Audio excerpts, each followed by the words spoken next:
അടി കിട്ടുന്നിടത്ത് തന്നെ ഇറാന് ശരിക്കു പറഞ്ഞാൽ തലങ്ങും വിലങ്ങും കിട്ടലോട് കിട്ടൽ തന്നെ. ഇപ്പോ നെതന്യാഹു കൊല്ലപ്പെട്ടു എന്ന് പറഞ്ഞ് വീഡിയോ ഇറക്കിയതിനു ശേഷം നെതന്യാഹുവിന്റെ ആദ്യത്തെ പ്രത്യക്ഷപ്പെടലിൽ അലി ലാരിജാനി എന്ന് പറയുന്ന ഇറാന്റെ മറ്റൊരു നട്ടല് ഊരിയെടുത്ത് കുട്ടിയും കൊല്ലും കളിക്കുകയാണ് ഇപ്പം ഇസ്രായേല്. യുദ്ധം തുടങ്ങി വെച്ച ആദ്യ ദിവസം തന്നെ ഇറാന്റെ സുപ്രീം ലീഡറായിട്ടുള്ള ആയത്തുള്ള അലി ഖുമേനിയുടെയും അദ്ദേഹത്തിന്റെ ഭാര്യയും മകനും മരുമകളും ചെറുകുട്ടിയും അടങ്ങുന്ന കുടുംബത്തെ മുഴുവനും ഉന്മൂലനം ചെയ്യാൻ ജൂതപ്പടയ്ക്ക് സാധിച്ചു എന്നുണ്ടെങ്കിൽ അവരത്രമാത്രം നിസ്സാരന്മാരാണോ? ആണോ? അവരെ കൊണ്ട് സാധിക്കാത്തതാണോ ആ തലകളൊക്കെ അങ്ങോട്ട് കൊയ്തെടുക്കല്? അപ്പോ ഈസി ആയിട്ട് അതൊക്കെ സാധിക്കുന്ന വസ്തുതയാണ് എന്ന് കാണിച്ചു കൊടുക്കുമായിരുന്നു. ഇതുവരെ എത്രത്തോളം അവർ പോകുമെന്ന് നോക്കാൻ വേണ്ടി കയറൂരി വിട്ടു. ആ പോക്ക് ആണവായുധത്തിലേക്കും ഇസ്രായേലിന്റെ നാശത്തിലേക്കുമാണ് എന്ന് മനസ്സിലായപ്പോൾ കൃത്യമായ രൂപത്തിൽ അതിന് തടയിടുകയും ചെയ്തു. അപ്പോൾ ഇസ്രായേലിന് അറിയാം, പിടിച്ച് കെട്ട ഭ്രാന്ത് മുത്താൽ ചങ്ങലക്കിടണം, ചങ്ങലയ്ക്ക് ഭ്രാന്ത് പിടിച്ചാൽ എന്ത് ചെയ്യുമെന്ന് ചോദിച്ചതുപോലെ ഇറാൻ ഭരണകൂടത്തിന് മുഴുവനും ഭ്രാന്ത് പിടിച്ചപ്പോൾ ആദ്യം അടിവേരിളക്കി, പിന്നീട് അതിന്റെ വേരുകൾ ഒന്നൊന്നായി അറുത്തെടുത്തു. അത് കഴിഞ്ഞാൽ പിന്നെ ശിഖരങ്ങൾ വെട്ടി ഒതുക്കാൻ എളുപ്പമാണല്ലോ. അതാണ് ജൂതപ്പടയുടെ ആദ്യത്തെ തന്ത്രം. ഇറാന്റെ ആക്രമണത്തിൽ പ്രധാനമന്ത്രി ബെഞ്ചമിൻ നെതന്യാഹു കൊല്ലപ്പെട്ടു എന്ന രൂപത്തിൽ ഓൺലൈനിൽ പ്രചരിക്കുന്ന അവകാശവാദങ്ങളെയൊക്കെ തള്ളി ഫേക്ക് വീഡിയോസ് നിങ്ങൾ എത്ര വേണമെങ്കിലും AI വെച്ചുണ്ടാക്കിക്കോ, നിങ്ങൾ ആ തിരക്കിലാണ്, പക്ഷേ ഞാൻ നിങ്ങളെ തകർക്കുന്ന തിരക്കിലാണ് എന്ന് ഇസ്രായേൽ വീണ്ടും തെളിയിച്ചു. നിങ്ങൾ എന്നെ കൊല്ലാൻ സാധിക്കാത്തത് കൊണ്ട് AI വീഡിയോ കണ്ടിട്ട് നിങ്ങൾ മനസ്സമാധാനത്തോടു കൂടി ഇരുന്നുള്ളൂ. ഞാൻ നിങ്ങളുടെ നേതാക്കന്മാരുടെ മൂക്കിൽ പഞ്ഞി വെക്കുന്ന യഥാർത്ഥ സംഭവങ്ങൾ ഉണ്ടാക്കി തരും. നിങ്ങൾ AI വെച്ചിട്ട് എൻ്റെ മൃതദേഹങ്ങൾ ഉണ്ടാക്കിക്കോ, ഞാൻ റിയൽ ആയിട്ട് നിങ്ങളെയൊക്കെ ചത്തു മലച്ച് കിടക്കുന്ന രൂപത്തിലാക്കി തരുമെന്ന്. നെതന്യാഹു ഫോണിൽ സംസാരിക്കുന്നതിന്റെ പുതിയ ചിത്രം പുറത്തു വന്നിട്ടുണ്ട്, വീഡിയോ സഹിതം. ഇറാന്റെ മുതിർന്ന നേതൃത്വത്തെ ലക്ഷ്യമിട്ടിട്ടുള്ള ആക്രമണങ്ങൾക്ക് നെതന്യാഹു നേരിട്ട് ഉത്തരവ് നൽകുന്ന ചിത്രമാണിത് എന്ന് പ്രധാനമന്ത്രി നെതന്യാഹുവിന്റെ ഓഫീസ് നേരത്തെ തന്നെ നേരിട്ട് അറിയിച്ചു. ചൊവ്വാഴ്ച ഔദ്യോഗിക എക്സ് അക്കൗണ്ടിലൂടെ ചിത്രം പങ്കുവച്ചിട്ടുമുണ്ട്. നെതന്യാഹുവിന്റെ ആരോഗ്യ നിലയെക്കുറിച്ചിട്ടുള്ള ഊഹാപോഹങ്ങൾക്കിടയിലാണ് നാടകീയമായ സംഭവങ്ങൾ അരങ്ങേറുന്നത്. അതായത് അവനവൻ കുരുക്കുന്ന കുരുക്കഴിച്ചെടുക്കുമ്പം ഗുലുമാൽ ഇവര് തന്നെ കുരുക്കിയതാണിതെല്ലാം. ഇറാനിയൻ ഭരണകൂടത്തിലെ മുതിർന്ന ഉദ്യോഗസ്ഥരെ വധിക്കാൻ പ്രധാനമന്ത്രി ബെഞ്ചമിൻ നെതന്യാഹു ഉത്തരവിടുന്നു എന്ന അടിക്കുറിപ്പോടുകൂടിയാണ് ചിത്രം പുറത്തുവിട്ടിരിക്കുന്നത്. പ്രധാനമന്ത്രിയുടെ ഔദ്യോഗിക എക്സ് ഹാൻഡിലാണ് ഈ ചിത്രം പങ്കുവച്ചത്. രണ്ട് രാജ്യങ്ങളും തമ്മിലുള്ള സംഘർഷം മൂർച്ഛിച്ചിരിക്കുന്ന സാഹചര്യത്തിൽ ഒരു കമാൻഡ് സെന്ററിൽ ഇരുന്നിട്ടാണ് അദ്ദേഹം നിർദ്ദേശങ്ങൾ നൽകുന്നത് എന്നാണ് അതിന്റെ സൂചനകൾ കിട്ടുന്നത്.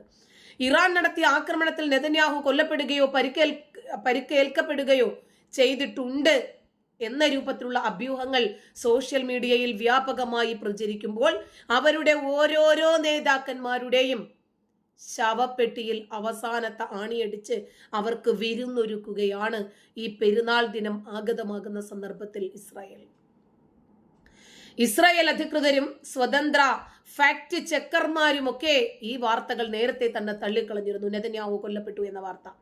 പ്രധാനമന്ത്രി പൂർണ്ണ ആരോഗ്യവാനാണെന്നും ഔദ്യോഗിക കാര്യങ്ങളുമായി ബന്ധപ്പെട്ട അദ്ദേഹം തിരക്കിലാണെന്നും ഇസ്രായേൽ ആവർത്തിച്ചു. വിഷമിക്കാനില്ല, നിങ്ങളെ മുഴുവൻ ആളുകളുടെയും ശവപ്പെട്ടിയിൽ ആണിയടിക്കാതെ ഞാൻ ഒരിക്കലും ആ ശവപ്പെട്ടിയിൽ കയറി കിടക്കില്ല എന്ന് നെതന്യാഹു വീണ്ടും കർമ്മങ്ങൾ കൊണ്ട് പ്രഖ്യാപിക്കുകയാണ്. ഇറാനിലെ സൈനിക തന്ത്രപ്രധാനമായിട്ടുള്ള കേന്ദ്രങ്ങൾക്ക് നേരെ ഇസ്രായേലും അമേരിക്കയും സംയുക്തമായി നടത്തുന്ന മിസൈൽ വ്യോമാക്രമണത്തിനൊക്കെ ഇടയിലാണ് തീരുമാനങ്ങൾ നെതന്യാഹു നേരിട്ട് വിലയിരുത്തുന്നു എന്ന രീതിയിലുള്ള ചിത്രം പുറത്തു വന്നിരിക്കുന്നത് വാർത്തയും. രണ്ടു പക്ഷവും തമ്മിലുള്ള പോരാട്ടം ഇപ്പോഴും ഒരു ഇഞ്ച് പോലും പിന്നോട്ടില്ലാതെ തുടരുകയാണ്. അതിനിടയിൽ ഇറാൻ നേതാവ് അലി ലാരിജാനി ഉൾപ്പെടെയുള്ള പ്രമുഖർ ഇസ്രായേലിന്റെ ആക്രമണത്തിൽ ചത്തുമലച്ചു എന്നുള്ള റിപ്പോർട്ടുകളും പുറത്തു വരുന്നു. ഉന്നത സൈനിക ഭരണ നേതൃത്വങ്ങളെ ലക്ഷ്യമിട്ട് ഇസ്രായേൽ ഡിഫൻസ് ഫോഴ്സ് നടത്തിയ ആക്രമണത്തിൽ വ്യോമാക്രമണമായിരുന്നു. അതിലാണ് ഇറാന്റെ സുരക്ഷാ മേധാവിയായിട്ടുള്ള അലി ലാരിജാനി കൊല്ലപ്പെട്ടത്. ഇസ്രായേൽ പ്രതിരോധ മന്ത്രിയാണ് ഇക്കാര്യം അറിയിക്കുന്നത്. ഇറാനിയൻ അർദ്ധ സൈനിക വിഭാഗമായിട്ടുള്ള ബാസിജിന്റെ കമാൻഡർ ഗുലാം റേസ സുലൈമാനി കൊല്ലപ്പെട്ടു എന്നുള്ള വാർത്തയും പുറത്തു വരുന്നുണ്ട്. അതായത് ആയത്തുള്ള അലി ഖൊമേനി ചത്തുമലച്ചതിന് പിന്നാലെ അവർക്ക് പിന്നീട് റെസ്റ്റ് എടുക്കേണ്ടി വന്നിട്ടേ ഇല്ല. ഖബർ ഓരോന്ന് കുഴിച്ചു വെച്ചോ, എന്തായിരുന്നാലും ഇസ്രയേൽ അതിനകത്ത് നിറയ്ക്കാനുള്ള ആളെ കൊണ്ടുവരും എന്ന നിലയിലേക്ക് പോകുന്നു കാര്യങ്ങൾ. മയ്യത്ത് കുഴിച്ച് ഇറാൻ ജനത തളർന്നിരിക്കുന്നു. ഭരണകൂടത്തിന്റെ മൃതശരീരമടക്കം ചെയ്ത് ഒരാളെ അടക്കി ആ കണ്ണീര് തോരുന്നതിന് മുമ്പ് അടുത്ത ആളുടെ ശവമഞ്ചം താണ്ടിതാ വരുന്നു ഇസ്രായേലിന്റെ ഡിഫൻസ് ഫോഴ്സ്. ഇപ്പൊ ബാസിജിന്റെ ആസ്ഥാനങ്ങൾ തകർത്തതിനെ തുടർന്നിട്ടാണ് പുതിയതായി നിർമ്മിച്ച താൽക്കാലിക ക്യാമ്പിൽ വെച്ച് സുലൈമാനിയെ ഇസ്രായേൽ വകവരുത്തുന്നത്. ഈ ബാസിജ് എന്ന് പറയുന്ന ഒരു സംഘടന ക്രിയേറ്റ് ചെയ്തിരിക്കുന്നത് തന്നെ എന്തിനാ? ഇസ്രായേൽ ജൂതന്മാർ അവരെ വധിക്കാൻ, അവരെ ഇല്ലാതാക്കാൻ. എത്രയെത്ര സംഘടനകളാണ് ഇവർ തുടങ്ങി വെച്ചിരിക്കുന്നത്. എത്രയെത്ര വിഭാഗങ്ങളായിട്ടാണ് ഇവർ പിരിഞ്ഞിരിക്കുന്നത്. എന്തിനാ? എല്ലാം സ്വന്തം രാജ്യത്തിന്റെ പുരോഗതി അല്ല ഇവരുടെ ലക്ഷ്യം, ഇസ്രായേലിന്റെ നാശമാണ് ഇവരുടെ ലക്ഷ്യം. അങ്ങനെ അലി ലാരിജാനി കൊല്ലപ്പെട്ടു എന്ന് ഇവർ കരഞ്ഞു തീരും മുമ്പ് ദാ അടുത്തത് സുലൈമാനി എന്ന് പറയുന്ന ഇവരുടെ അടുത്ത നേതാവിനെയും ഇസ്രായേൽ കൊന്നൊടുക്കിയിരിക്കുന്നു. അദ്ദേഹത്തോടൊപ്പം ബാസിജിന്റെ ഡെപ്യൂട്ടി കമാൻഡറും മറ്റ് നിരവധി ഉന്നത ഉദ്യോഗസ്ഥരും കൊല്ലപ്പെട്ടു എന്ന് IDF റിപ്പോർട്ട് ചെയ്യുന്നു. ഇറാനിലെ ജനകീയ പ്രതിഷേധങ്ങളെ, പ്രക്ഷോഭങ്ങളെ അടിച്ചമർത്തുന്നതിൽ, അതായത് സ്വന്തം ജനതയെ തന്നെ നിർദ്ദയം കൊന്നു തള്ളുന്നതിൽ പ്രധാനപ്പെട്ട പങ്ക് വഹിച്ചിരുന്ന ഒരു വിഭാഗമാണ് ബാസിജ്. അതേസമയം ഇക്കാര്യത്തിൽ ഇറാൻ സ്ഥിരീകരിച്ചിട്ടില്ല. പക്ഷെ ഇസ്രായേൽ തറപ്പിച്ചു പറയുന്നു. അതിശക്തനായ കൊല്ലപ്പെട്ട പരമോന്നത നേതാവ് അലി ഖൊമേനിയുടെ വലങ്കയ്യായിരുന്നു അലി ലാരിജാനി. അവനെയും ഇപ്പോൾ വകവരുത്തിയിട്ടുണ്ട്. ടെഹ്റാനിലെ രണ്ടാമത്തെ ആക്രമണത്തിലാണ് ഇവൻ കൊല്ലപ്പെടുന്നത്. ഇറാനിയൻ നേതാക്കൾക്ക് പുറമെ പലസ്തീനിയൻ ഇസ്ലാമിക് ജിഹാദി നേതാവായിട്ടുള്ള അക്രമല്ല ജൗറിയെയും സംഘത്തെയും ഇസ്രായേൽ ലക്ഷ്യം വെച്ചു തീർത്തു. ബുധനാഴ്ച നടന്ന ആക്രമണത്തിൽ അൽ അജൗറി കൊല്ലപ്പെട്ടു എന്നാണ് സൈന്യം വിശ്വസിക്കുന്നത്. അക്കാര്യം സ്ഥിരീകരിക്കാനുള്ള ശ്രമങ്ങൾ തുടരുമ്പോഴും ഗാസയിൽ നിന്നും വെസ്റ്റ് ബാങ്കിൽ നിന്നുമൊക്കെ ഭീകര പ്രവർത്തനങ്ങളിൽ ഏർപ്പെട്ടിരുന്ന ഇവര് ടെഹ്റാനിലെ ഒരു സുരക്ഷിതമായ കേന്ദ്രത്തിൽ ഒളിച്ചു കഴിയുമ്പോഴാണ് ഇസ്രായേൽ അങ്ങോട്ട് കയറി തല കൊയ്തെടുക്കുന്നത്. IDFന്റെ chief of staff lieutenant general Eyal Zamir ഈ സൈനിക വിജയങ്ങളെ ശരിവെച്ച് രംഗത്ത് വന്നിട്ടുണ്ട്. രാത്രിയിൽ നടന്ന ഓപ്പറേഷനുകൾ വഴി ശത്രുപക്ഷത്തെ നിർണായകമായിട്ടുള്ള നേതാക്കളെ വകവരുത്താൻ സാധിച്ചു എന്നും ഇത് വരാനിരിക്കുന്ന സൈനിക നീക്കങ്ങളിൽ വലിയ സ്വാധീനം ചെലുത്തുമെന്നും അദ്ദേഹം പറഞ്ഞു.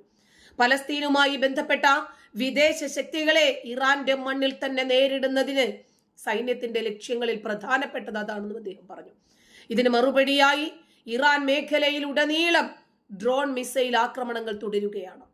അതിനിടയില് ഇറാനെതിരെയുള്ള യുദ്ധത്തിനിടയിലും ഇറാൻ ജനതയ്ക്ക് നെതന്യാഹു പുതുവത്സരാശംസകൾ നേർന്നിട്ടുണ്ട്. ഇറാനിയൻ പുതുവർഷമായിട്ടുള്ള നൗറൂസ് പ്രമാണിച്ച് തിങ്കളാഴ്ച നെതന്യാഹു ഇറാൻ ജനതയ്ക്ക് വീഡിയോയിലൂടെ ആശംസ അറിയിച്ചു. കാരണം ഇറാൻ ജനതയുടെ സ്വസ്ഥതയ്ക്കും സമാധാനത്തിനും അവരുടെ പ്രതീക്ഷാ നിർഭരമായിട്ടുള്ള ജീവിതത്തിനും വേണ്ടി മാത്രമാണ് ഖൊമേനിയെ ഇസ്രായേൽ തീർത്തത്.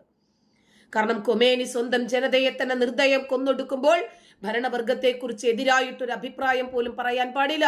പറഞ്ഞാൽ അവരുടെ തല കൊയ്തെടുക്കുവാണ് ഇറാൻ ഭരണകൂടം. അതുകൊണ്ട് ഇറാൻ ജനതയ്ക്കു വേണ്ടി മാത്രമാണ് ഇസ്രായേലും അമേരിക്കയും ഈ വിഷയത്തിൽ ഒന്നിച്ച് ഇറാന്റെ ഭരണകൂടത്തെ തീർക്കാൻ തീരുമാനിച്ചത്. ധീരരായ ഇറാനിയൻ ജനതയ്ക്ക് ഞാൻ എല്ലാ കൊല്ലവും പറയുന്നത് പോലെ പ്രകാശത്തിന്റെ ഉത്സവത്തോടു കൂടിയ ഈ ആഘോഷകാലം നിങ്ങൾക്ക് സന്തോഷകരമാകട്ടെ എന്നാണ് നെതന്യാഹു പറഞ്ഞത്. ബുധനാഴ്ച ആഘോഷിക്കപ്പെടുന്ന പുരാതന ഇറാനിയൻ ഉത്സവമായിട്ടുള്ള ചാഹർ ഷാൻബേ സൂറി, ഇതാണ് അദ്ദേഹം പരാമർശിച്ചത്. ഇരുട്ടിന്മേൽ പ്രകാശത്തിന്റെ വിജയം, തിന്മയുടെ മേൽ നന്മയുടെ വിജയം എന്ന ഇറാനിയൻ ജനതയുടെ പുരാതന വിശ്വാസത്തെ ഇത് സൂചിപ്പിക്കുന്നു. ആ പാർസിയില് ഉപശീർഷകങ്ങളോടുകൂടി അദ്ദേഹം ഇംഗ്ലീഷിലും പറഞ്ഞു വെച്ചു. ഈ വർഷം ഈ അവധിക്കാലത്തിന് പ്രത്യേക അർത്ഥമുണ്ട്. ഞാൻ ഈ അവസരം പ്രയോജനപ്പെടുത്തി നിങ്ങൾക്ക് സന്തോഷകരമായിട്ടുള്ള നൗറൂസ് ആശംസിക്കുന്നു. സ്വാതന്ത്ര്യത്തിന്റെ ഒരു വർഷം നിങ്ങൾക്ക് എല്ലാവർക്കും പ്രതീക്ഷയുടെ ഒരു പൊൻകിരണമായി, ഒരു പുതിയ തുടക്കമായി തീരട്ടെ. വെള്ളിയാഴ്ച ആഘോഷിക്കപ്പെടുന്ന ഈ ആഘോഷത്തെ കുറിച്ചിട്ട് അദ്ദേഹം സൂചിപ്പിക്കുകയും എല്ലാ ഇറാനിയൻ ജനതയെയും അതിലേക്ക് അദ്ദേഹം സ്വാഗതമരുളുകയും ആശംസിക്കുകയും ചെയ്തു. നന്ദി.